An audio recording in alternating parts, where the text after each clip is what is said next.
اعوذ باللہ من الشیطان الرجیم بسم اللہ الرحمن الرحیم الحمد للہ رب العالمین الصلاة والسلام علی سیدنا محمد وآلہ الطاہرین اللہم صل علی محمد وآل محمد وعجل فرجہم۔ ماہ مبارک رمضان کے 26ویں دن کی دعا میں ہم پروردگار عالم سے 4 چیزوں کا مطالبہ کر رہے ہیں۔ پہلی چیز، اللہم اجعل سعی فیہ مشکورا، میرے معبود آج کے دن تو میری تلاش، میری کوشش، میری محنت کو قبول فرما اور مورد سپاس قرار دے۔ وذنبی فیہ مغفورا، دوسری چیز، میرے معبود آج کے دن تو میرے گناہوں کو معاف فرما۔ بہرحال پورے ماہ مبارک میں انسان کو گناہوں کی بخشش کی دعا کرنی چاہیے، تکراری، یعنی اس مہینے میں اتنا مہم ہے، انسان شروع میں معافی مانگے، وسط میں، درمیان میں، اور اب کیونکہ ماہ مبارک جا رہا ہے اور واقعاً حیف ہے، روایتوں میں ہے شقی ہے انسان وہ جو ماہ مبارک میں اپنی مغفرت نہ کرا سکے، اور دعا وارد ہوئی ہے کہ میرے معبود اگر ماہ مبارک میں ابھی تک بخشا نہیں گیا تو باقی کے جو دن ہیں اس میں میری بخشش فرما۔ اور ماہ مبارک تیزی سے جا رہا ہے، یہ آخر کے دن ہیں، ہم بھی دعا کرتے میرے معبود اگر ماہ مبارک میں اب تک تو نے ہم کو نہیں بخشا ہے تو ان باقی دنوں میں ہماری مغفرت فرما۔ وذنبی فیہ مغفورا، میرے معبود آج کے دن میرے گناہوں کو معاف فرما۔ وعملی فیہ مقبولا، اور میرے معبود تو میرے عمل کو قبول فرما۔ وعیب فیہ مستورا، اور میرے عیبوں کی پردہ پوشی فرما، میرے عیبوں کو ظاہر نہ فرما۔ یا اسمع السامعین، اے سننے والوں میں سب سے زیادہ سننے والے۔ دیکھیں آج جس موضوع پہ مختصر گفتگو کرنا چاہیں گے وہ ہے عملی فیہ مقبولہ، میرے معبود آج کے دن میرے عمل کو مقبول فرما۔ دیکھیں ایک مرتبہ کام کا انجام دینا ہوتا ہے، ایک مرتبہ اس کی حفاظت کرنا ہوتا ہے۔ کام کے انجام دینے سے سخت اس کی حفاظت کرنا ہے۔ میں ایک مثال دیتا ہوں، مثلاً ایک کمپنی ہے، وہ مثلاً موبائل کی کمپنی یا مثلاً ٹی وی کی کمپنی یا کسی بھی چیز کی الیکٹرانک کوئی کمپنی ہے، وہ مثلاً ایک ٹی وی، ایک ٹیلی ویژن جو بناتی ہے مثلاً 1 مہینے میں یا زیادہ سے زیادہ 1 سال میں وہ بناتی ہے۔ اس نے 1 مہینے میں ایک ٹی وی بنا دیا، ایک کمپنی نے 1 مہینے میں اس نے بنا دیا، لیکن اب آپ نے اس کو خریدا تو اس کی حفاظت جو کرنا ہے آپ کو، اب وہ 1 مہینے تک حفاظت نہیں کرنا، سالوں تک، جب تک آپ اس کی حفاظت کرتے رہیں گے وہ چلتا رہے گا۔ دیکھیے وہ ٹی وی بنا 1 مہینے میں ہے، یہ مثال ہے، لیکن اس کی حفاظت آپ کو جب تک اس کو یوز کرنا ہے، جب تک وہ باقی رہے گا آپ کو اس کی حفاظت کرنی ہوگی تاکہ اس سے استفادہ کرتے رہیں۔ تو یعنی ایک چیز ہے کام کو انجام دینا اور ایک چیز ہے اس کی حفاظت کرنا۔ یا مثلاً کپڑے بننے میں کتنا ٹائم لگتا ہے، مثلاً ایک کرتا یا ایک کوٹ پینٹ سینے میں مثلاً 1 دن لگ جائے، 1 دن میں آپ نے اس کو بنا دیا، لیکن اب اس کی حفاظت کیسے کرنا ہے؟ اس کو جب تک آپ پہنیں گے اس کو تو اس کی حفاظت کرنا ہے، آگ کے اس کو قریب نہیں لے جانا، اگر آگ نے جلا دیا تو 1 منٹ میں ختم ہو جائے گا۔ مثلاً اس کو پانی سے، اگر پانی میں رہا تو گل جائے گا۔ مثلاً اسی طریقے سے ٹی وی پانی سے آپ محفوظ کریں گے کہ بارش میں کہیں بھیگ نہ جائے، آگ سے محفوظ رکھیں گے، بچوں سے محفوظ رکھیں گے کہیں اس کو گرا نہ دے، توڑ پھوڑ نہ دے۔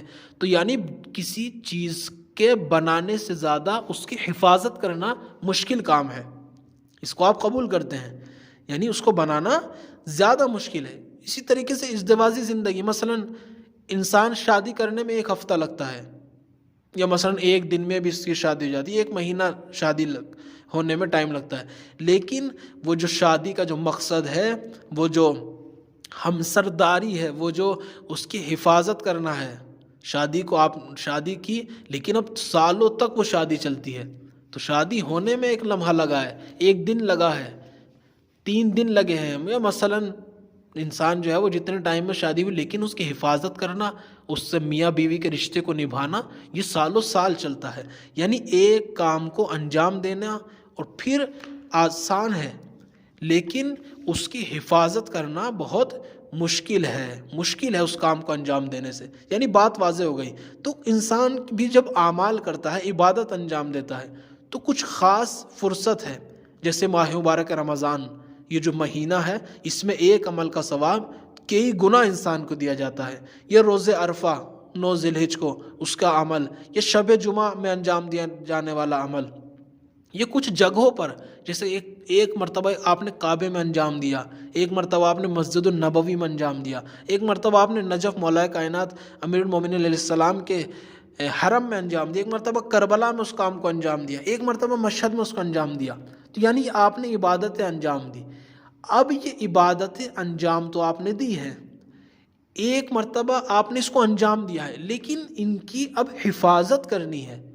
حفاظت کرنا انجام دینے سے زیادہ سخت ہے. ہم قبول کہتے ہیں نا، تقبل اللہ، بہرحال ہمارے اردو زبان میں یہ رائج نہیں ہے، لیکن عربی میں، اور خود یہاں امیران میں رہتے ہیں، فارسی میں مثلا نماز آپ نے کوئی عمل کیا، عرب لوگ کہتے ہیں تقبل اللہ، اللہ قبول فرمائے. فارسی والے لوگ کہتے ہیں قبول باش، قبول ہو. لیکن اردو میں بہرحال ہمارے یہ رواج نہیں ہے. ہونا چاہیے کہ عمل انجام دینے کے بعد ایک دوسرے کو کہیں قبول ہو، یعنی اللہ قبول فرمائے. بہرحال جہاں پہ کلچر ہے بہت اچھا ہے کہ انسان کہے قبول فرمائے. تو یہ جو قبول فرمائے، یہ آپ نے کہہ دیا، آپ نے عمل انجام دے دیا، لیکن اب یہ قبول ہونا، خود اس کے بارے میں بحث ہے. ہم جو پروردگار عالم کی آج کی دعا میں کہہ رہے ہیں کہ عملی فیہ مقبولہ، آج کے دن میرے عمل کو قبول فرما. تو دیکھیں، کسی کام کو انجام دینے کے بعد اس کی 3 شرطیں ہوتی ہیں. ایسے ہی کوئی کام، کوئی فعل عروج تک نہیں پہنچتا. اس کی 3 شرطیں ہوتی ہیں. ایک شرط شرط صحت ہے، ایک شرط شرط قبولی ہے، اور ایک شرط شرط کمال ہے. میں مثال سے واضح کرتا ہوں اور زیادہ طول نہیں، مختصر انشاءاللہ تمام ہو جائے گی. ایک مرتبہ شرط صحت ہے، یعنی اگر وہ چیز ہوگی، وہ شرط ہوگی تو وہ عمل ہے، اگر وہ نہیں ہے تو وہ عمل باطل ہے. شرط صحت الگ ہے، شرط قبولی الگ ہے. کسی عمل کے قبول ہونے کی شرط الگ ہوتی ہے، اس عمل کے صحیح ہونے کی شرط الگ ہوتی ہے، اور اس عمل کے کامل، اس کو تمام کرنے کی شرط الگ ہوتی ہے. مثال دیتا ہوں میں.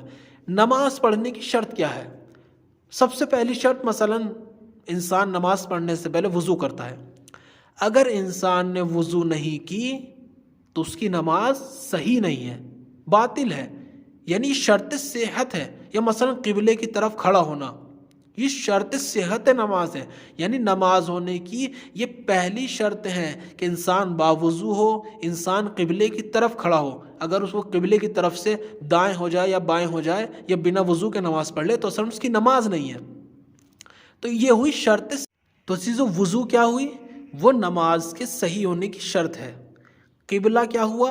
نماز کے صحیح ہونے کی شرط ہے کہ آپ قبلے کی جانب کھڑے ہوں اور آپ وضو سے نماز پڑھیں. تو اس کو کہتے ہیں شرط صحت. کسی بھی عبادت کی شرط صحت کیا ہے؟ یہ مثلا نماز کی شرط صحت کیا ہوئی؟ وہ ہوئی وضو اور قبلہ. ایک دوسری چیز ہے شرط قبولی، قبول ہونے کی شرط. قبول ہونے کی شرط میں ایک مثال دیتا ہوں. آپ نے کسی سے کہا پانی لائیے، وہ جناب گئے اور پانی لے کر آئے. پانی مثلا جب آپ کو پیش کیا تو آپ نے دیکھا کہ گلاس کے اندر کیڑے مکوڑے پڑے ہوئے ہیں، یا مچھر مرا ہوا ہے، یا مثلا مٹی اس کے اندر موجود ہے. تو آپ اس کو قبول کریں گے؟ بالکل قبول نہیں کریں گے، اس پانی کو پھینک دیں گے. کیوں؟ پانی تو ہے لیکن اس کے اندر قبول ہونے والی شرطیں موجود نہیں ہیں.